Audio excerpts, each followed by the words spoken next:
Maintaining your rental home's HVAC system. Taking proper care of your rental home's heating, ventilation, and air conditioning, also known as a HVAC system, means keeping cool and comfortable when it's warm outside. Here's how to change your air filter in order to increase energy efficiency in your HVAC unit. Air filters and drain lines are key components in keeping the HVAC system running smoothly and a great way to improve air quality in your home. First, locate the filter in your home.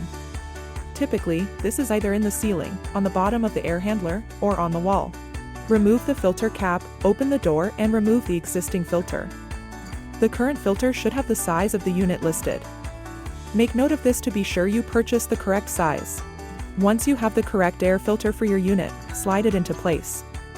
There should be an arrow telling you which side to put in first, and it is important that you follow this, as the air filters are designed to work this way.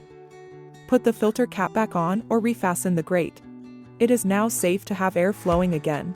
Remember, residents are responsible for changing the air filter once every month. For more helpful tips and tricks troubleshooting issues in your rental home, please visit rentprogress.com.